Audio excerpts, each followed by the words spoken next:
నమస్తే. Welcome to journalist scene. అవకాశాలని సద్వినియోగం చేసుకోవటము, అవకాశం వచ్చినప్పుడు వాడిని అందిపుచ్చుకోవటం అనేది రాజకీయంగా చాలా తక్కువ మందికి దక్కేటువంటి అరుదైన ఒక అదృష్టంగా చెప్పాలి. కామన్గా చాలా సుదీర్ఘకాలం రాజకీయాలు చేసినటువంటి నేతలందరూ చివర అంటే ఎక్కడో చోట రాజకీయాల్లో ఒడిదుడుకులు ఎదుర్కోవటము, ఇబ్బందులను ఎదుర్కోవటము తప్పదు. ఎన్టీ రామారావు రాజకీయ పార్టీ స్థాపించినప్పుడు ఆయన విపరీతమైనటువంటి రాష్ట్రవ్యాప్తంగా ఆయన ప్రచారం చేశారు. టీడీపీ పార్టీ గురించి, ఆయన ఎజెండా గురించి, పార్టీ విధి విధానాల గురించి. తర్వాత అనూహ్య రీతిలో 9 నెలల్లో అధికారంలోకి వచ్చారు. అది ఆయన్ని అదృష్టం అంటామా అంటే అదృష్టం కాదు, ప్రజలు ఆయన మీద ఉంచినటువంటి నమ్మకమో విశ్వాసం అని చెప్పుకోవాలి. సో దానికి కారణం ఏంటి అంటే ఆయన చేయగలడు, ఆయనకి ఆ బాధ్యత ఇస్తే ఆయన చేయగలడు అనే ఒక నమ్మకం ప్రజల్లో ఒక్కసారిగా పుట్టుకు రావటం. అలా కొంతమంది రాజకీయ సీనియర్ నేతలు, తర్వాత ఎన్టీ రామారావు ఎన్నో పార్టీ స్థాపించిన తర్వాత ఆయన ఎన్నో ఒడిదుడుకులు ఎదుర్కొన్నారు. సేమ్ టైం ముఖ్యమంత్రిగా చంద్రబాబు నాయుడు అదే టీడీపీ పార్టీ నుంచి ప్రమాణ స్వీకారం చేసిన నాటి నుండి చాలా సందర్భాల్లో, రీసెంట్గా ఆయన అరెస్టు వరకు కూడా కొన్ని సందర్భాల్లో ఒడిదుడుకులు ఎదుర్కొన్నారు. అంటే అరెస్టు అనేది ఇప్పుడు ఈ టర్మ్లో ఆయన మీద అప్పుడు జగన్మోహన్ రెడ్డి అనాలోచితంగా తప్పుడు కేసు పెట్టి అనాలోచితంగా అరెస్టు చేయించడం, కక్షపూరితంగా అరెస్టు చేయించడం, రాజకీయ ప్రయోజనాలను ఆశించి లేని నేరాన్ని ఉన్నట్టుగా చూపిస్తూ అరెస్టు చేయడం అనేది అది ఆయనకి ఎంత నష్టం చేసిందో కూడా చూసాం.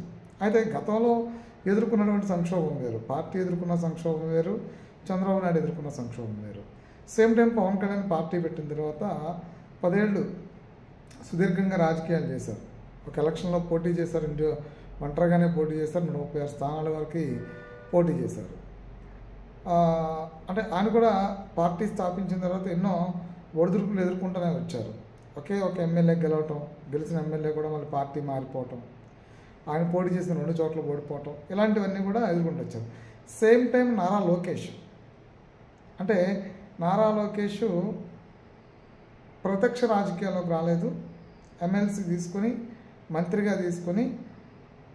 మంత్రిగా ఆయనకి నైపుణ్యతని పెంచుకున్న తర్వాత 2019లో మంగళగిరి నుంచి పోటీ చేశారు. ఓడిపోవటం అంటే 5,000 మెజార్టీతో ఓడిపోయారు. అదంత పెద్ద భారీ ఓటమేం కాదు. సరే, మంగళగిరిలో టీడీపీకి ఎంత బలం ఉంది పుట్టిందో చూసాము. సో లోకేష్ అయితే గెలవాల్సిన స్థానం నుంచి ఓడిపోయారు అనేది చాలామంది మేధావులు, ఈ సర్వే సంస్థలు ముందు లోకేష్ గెలుస్తారని చెప్పి రిపోర్ట్స్ ఇచ్చిన 2019లో ఉన్న వేవ్ ఏదైతే ఉందో ఆ వేవ్ తర్వాత ఈ ఓట్ షేరింగ్ ఒకటి, కులమతాల రాజకీయాల్లో భాగంగా ఓట్ షేర్ అయిపోవటం, తర్వాత ఒక్క అవకాశం జగన్మోహన్ రెడ్డి ముందు ప్రజల ముందు ఒక అవకాశం ఉంచడం, ఈ పాదయాత్రలో కలిసి వచ్చిన అంశమేమో కానీ లోకేష్ అయితే ఓడిపోయారు. అదే 2024 ఎన్నికల నుంచి మంగళగిరి నుంచి పోటీ చేసి ఆయన 90,000 పై మెజారిటీతో 24 సార్వత్రిక ఎన్నికలు మంగళగిరి నుంచి గెలిచారు. అంటే ఇక్కడ కూటమిలో హీరో ఎవరు అనేది ఈ మధ్యకాలంలో చర్చ నడుస్తుంది. అయితే మంగళగిరి నుంచి గెలిచినటువంటి లోకేష్ టీడీపీకి దాదాపు అవకాశం లేని చోట ఇప్పటివరకు ఆ నియోజకవర్గంలో ఎవరు గెలవనటువంటి మెజారిటీతో లోకేష్ గెలవడం ఒక ఎత్తు అయితే, కూటమిలో ఈరోజు హీరోగా ఉన్నాడు. అంటే మెజారిటీతో హీరో అయ్యాడా అంటే కాదు, మెజారిటీతో హీరో కాదు. ఆయన ఇస్తున్నటువంటి అవకాశాలు ఏవైతే ఉన్నాయో అవకాశాల జాబితాని సద్వినియోగపరుచుకోవడంలో హీరో. ఎలాగంటే ఆ అంశాన్ని చాలా డీటెయిల్డ్గా చెప్పేటువంటి ప్రయత్నం చేస్తాం. 2024 సార్వత్రిక ఎన్నికలు ముగిసిన తర్వాత మ్యాక్సిమం క్యాబినెట్ మంత్రులందరినీ మంత్రి శాఖల్లో తీసుకున్నారు. తర్వాత చంద్రబాబు నాయుడు ఎప్పుడు ఉండేటువంటి ఆయన సహజ ధోరణిలోనే మంత్రులు ఎమ్మెల్యేల పని విధానం మీద ఆయన ఇప్పుడు ఒక సర్వే నిర్వహిస్తూ ఉంటారు, అవేర్ సర్వే నిర్వహిస్తుంటారు. మీ ఎమ్మెల్యే పనితనం ఎలా ఉంది, మీరు సంతృప్తిగా ఉన్నారా లేదా అనేది, మీ మంత్రి పనితనం ఎలా ఉంది, సంతృప్తిగా ఉన్నారా లేదా అనే దాని మీద మంత్రులు ఆ శాఖలో ఆ ఫైల్స్ మీద ఆ ఫైల్స్ క్లియర్ చేయడం మీద, దీని మీద వివిధ అంశాల మీద ఎప్పుడు మంత్రుల మీద ఆయన ఒక కన్నేసి ఉంచుతారు, దృష్టి సారిస్తూ ఉంటారు. అంటే పరిపాలన అంటే ఓ ముఖ్యమంత్రే కాదు, క్యాబినెట్లో ఉన్నటువంటి మంత్రులు అందరూ కూడా, అంటే అందరూ సమానంగా కలిసి పనిచేస్తే ప్రభుత్వం మనుగడ బాగుంటుంది, లేదంటే ప్రశ్నార్థకంగా మారుతుంది అనేది చంద్రబాబు నాయుడు తెలుసు. సెక్రటరియట్ ఫైల్స్ ఎక్కడ మూలన పడిపోయి ప్రజలకు అందాల్సిన సేవలు త్వరగతిని అందకపోయినా దాని ద్వారా నష్టపోయేది ప్రజలు కాబట్టి ప్రభుత్వమే నష్టపోతుంది. ప్రభుత్వం అంటే ఈ టర్మ్లో అధికారం ఉన్నటువంటి పార్టీ ఏదైతే ఉందో ఆ పార్టీ నష్టపోతుంది. సో కాబట్టి ఏంటంటే త్వరగతిన ఫైల్స్ మూవ్ అవ్వాలి అంటే దానికి కావాల్సిన చర్యలని వెంటనే మంత్రులు వాళ్ళ సొంత పనులు పక్కన పెట్టి దాని మీద ఫోకస్ చేయాలి, వాళ్ళ మంత్రి శాఖ మీద ఫోకస్ చేయాలి. ఇందులో ప్రధానంగా మనం చూస్తే పవన్ కళ్యాణ్ ఆయన విమర్శించడం కాదు ఇది, ఆయనకు ఒక పక్కన సినిమాస్, మరో పక్క నుంచి ఆ సినిమాలకు సంబంధించిన ప్రమోషన్స్, వివిధ కారణాలు, తర్వాత ఆయనకు ఉండేటువంటి పర్సనల్ అపాయింట్మెంట్స్ కావచ్చు, ఈ మధ్యకాలంలో ఎక్కువ శాతం ఈ షూటింగ్స్కి వెళ్ళి రావడం తర్వాత మళ్ళీ అనారోగ్యం బారిన పట్టడం కొంతవరకు ఆయన ఇబ్బంది పెడుతున్నటువంటి అంశమే. అంటే ఆయన ఆల్రెడీ కమిట్ అయి ఉన్నటువంటి సినిమాలు పూర్తి చేయాలి, నిర్మాతలను ఇబ్బంది పెట్టలేరు.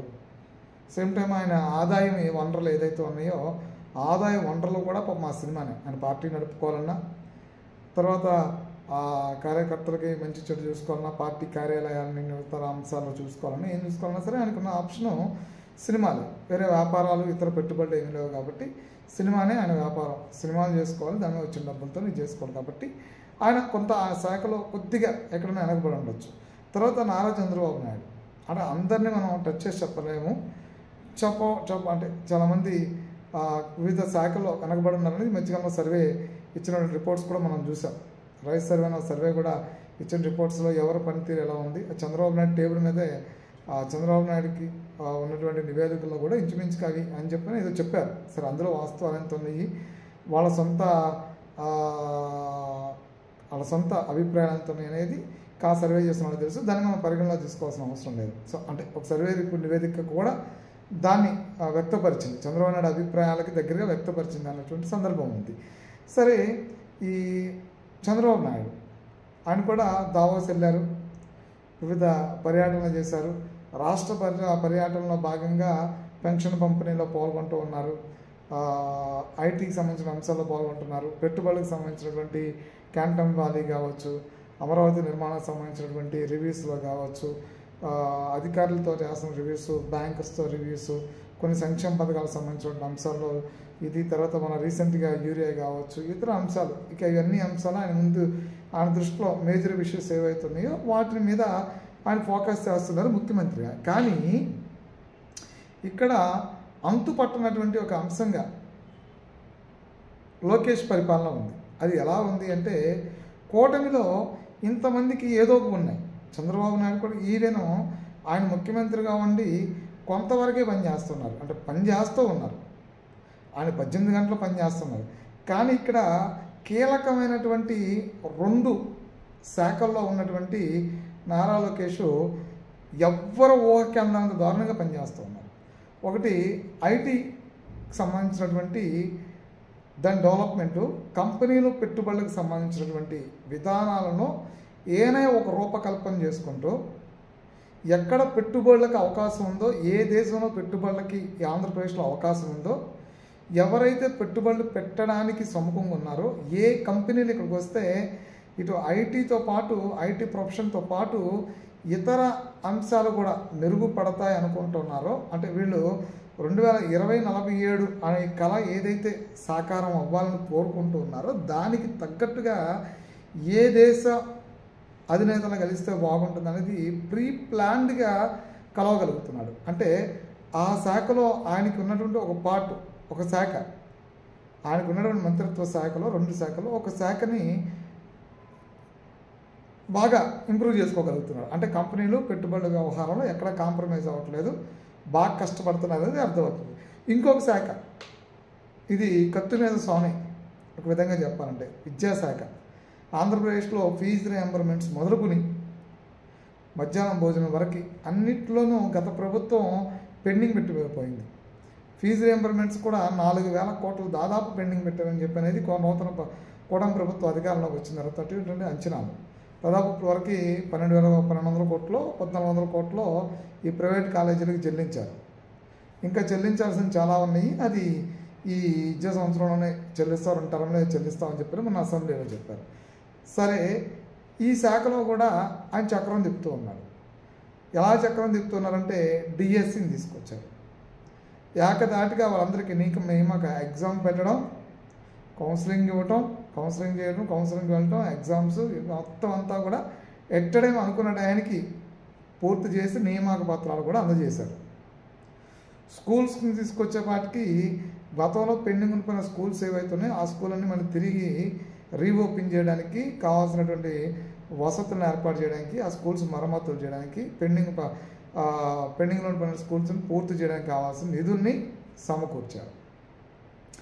సేమ్ టైం ఆ శాఖకి ఇచ్చినటువంటి హామీ ప్రకారం ఒక ఏదైతే సంక్షేమ పథకం ఉందో ఆ సంక్షేమ పథకం ఏదైతే ఉందో తల్లికి వందనం అనేటువంటి పథకం ఏదైతే ఉందో ఆ పథకం పూర్తిగా ఎంతమంది తల్లులు ఉంటే అంతమంది తల్లులకి ఆ తల్లికి వందనం పేరిట ఎంతమంది విద్యార్థులు ఉంటే అంతమంది విద్యార్థులకి ఇచ్చేశారు.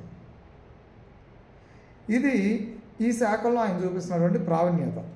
సో ఇక్కడ వరకు కూడా కూటమిలో హీరో లోకేష్ చాలా స్పష్టంగా కనపడుతుంది. అంటే మిగతా వాళ్ళందరూ జీరోలా, లోకేష్ ఒక్కడే హీరోనా అంటే ఆయన శాఖలో ఆయన అందిపుచ్చుకున్నటువంటి విధానాన్ని పనిచేస్తున్నటువంటి అంశాన్ని మాత్రమే ప్రస్తావిస్తున్నారు. మిగతా వాళ్ళు పనిచేయట్లేదు అంటే ఎవరి శాఖలో వాళ్ళు పనిచేస్తున్నారు. కానీ ఫోకస్ ఆన్ ఏంటి అంటే మనం ఫోకస్ చేసినప్పుడు ఎవరు అత్యధికంగా పనిచేయగలుగుతున్నారు అనేది, అంటే పెట్టుబడులు ఉపాధితో కల్పనతో పాటు శాఖల్లో ఉన్నటువంటి లోపాలని సరిదిద్దుకోవడం, ఆ శాఖతో రిలేటెడ్గా ఉన్నటువంటి సంక్షేమ పథకాలని అమలు చేయడం విధానాలని, తర్వాత చేసిన వాటిని చాలా చక్కగా ప్రజెంట్ చేసినటువంటి అంశాలని మనం చూస్తే ఇప్పటివరకు ఈ శాఖల్లో వాటికి ఉన్నటువంటి విధి విధానాలు అమలు చేసినటువంటి పరిస్థితులు చూసాం.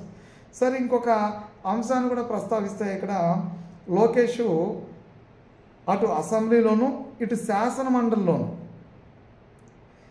చాలా సీనియర్ పొలిటీషియన్స్కి, అంటే స్టార్టింగ్లో నేను చెప్పే కదా ఎన్టీ రామారావు పార్టీ స్థాపించారు, 9 నెలల్లో ప్రజల విశ్వాసాన్ని చూరగొనటమే కాకుండా అధికారంలోకి రావటం, తర్వాత సంక్షోభాన్ని ఎదుర్కొన్నారు.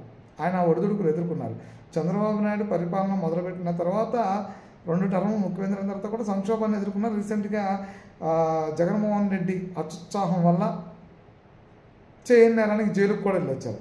కానీ సుదీర్ఘకాలం పాదయాత్ర చేసి అధికారంలోకి రావటం, వచ్చిన తర్వాత ఇచ్చిన హామీలు నెరవేర్చుకోవడం, ఆయన పనితనాన్ని మెరుగుపరుచుకోవడం, ఓడిపోయిన మంగళగిరిలోనే తిరిగి పోటీ చేయడం, 90,000 మెజారిటీని, అంటే ఇప్పటివరకు ఆ నియోజకవర్గంలో అంత మెజారిటీ ఎవరికి లేనప్పటికీ అంత మెజారిటీని సాధించడం, ఇవి కాకుండా ఇంటా బయట కూడా, అంటే అసెంబ్లీలో కూడా మరోపక్క నుంచి ప్రతి సోమవారం మంగళవారం ప్రతిరోజునో ఈ మంగళగిరికి సంబంధించినటువంటి అంశాల మీద ఇది ప్రజా దర్బారులో కార్యక్రమం ఏర్పాటు చేసుకుని ప్రజల దగ్గర నుంచి అర్జీలు స్వీకరించడం, ఎప్పటికప్పుడే వాటిని పరిష్కరించుకోవడం. ఇవి కాకుండా ఇంకేం చేస్తున్నారంటే చేసిన పనిని సవాల్ చేస్తూ అసెంబ్లీలోనూ అటు శాసన మండలిలోనూ కూడా బిల్లులు పాస్ చేయించుకోవడమే కాకుండా అసెంబ్లీలో ఏం చేశారు, విద్యా విధానానికి పెట్టుబడులకు సంబంధించిన విషయాలని చాలా స్పష్టంగా చెబుతూనే, ప్రజలకి చెప్తూనే, మంత్రులు ఎమ్మెల్యేలు అడిగిన క్వశ్చన్కి ఆన్సర్లు చేస్తూనే ప్రభుత్వం ఏం చేస్తుంది, ఆయన శాఖల్లో ఏం చేస్తున్నారు, ఏం జరుగుతుంది అనేది వివరంగా చెప్తూనే బిల్లులు పాస్ కాకుండా అడ్డుపడుతున్నటువంటి వైసీపీని సవాల్ చేస్తూ శాసన మండలిలో, అంటే ఏ బొత్స సత్యనారాయణ ఇంకా చాలామంది ఉన్నారు శాసన మండలిలో మాట్లాడగలిగిన వీళ్ళందరినీ వాళ్ళ ప్రశ్నలకు సమాధానాలు చెప్తూ మొన్న ఒక బిల్లును తీసుకొచ్చి ఏది ఒక ఆమోదం తెలపగలరా లేదా తెలుపుతారు లేదా అని సవాల్ విసురుతూ ఉన్నారు. జిఎస్టీకి సంబంధించినటువంటి ఒక అభినందన పత్రాన్ని తీసుకొచ్చి కేంద్ర ప్రభుత్వానికి మీరు అభినందన చెబుతారా లేదా అని చెప్పని తీసుకొచ్చి మరీ చెప్పించినటువంటి టాలెంటెడ్ పర్సన్ ఎవరున్నారంటే కూటమిలో హీరో వన్ ఓన్లీ లోకేష్ అని అర్థమవుతుంది. ఎందుకంటే ఇంటా బయట కూడా చాలా స్పష్టంగా ప్రజలకి చాలా అర్థమయ్యేటువంటి దగ్గరగా డిఫాక్టో ముఖ్యమంత్రిగా చాలా క్లియర్గా పనిచేస్తున్నది అర్థమవుతుంది. వాస్తవంగా పనిచేస్తున్నారని. డిఫాక్టో ముఖ్యమంత్రి అంటే వాస్తవం కదా ముఖ్యమంత్రి, నిజంగా నిజంలో ఉన్నటువంటి వ్యక్తి. పనిచేస్తున్నారు అనేది చాలా స్పష్టంగా అర్థమవుతుంది. సో కాబట్టి కూటమిలో హీరో లోకేష్ అనేది ఈ 15 నెలల్లో ఈ రాజకీయ సమీకరణలో మనకు అర్థమవుతున్నటువంటి పరిస్థితి.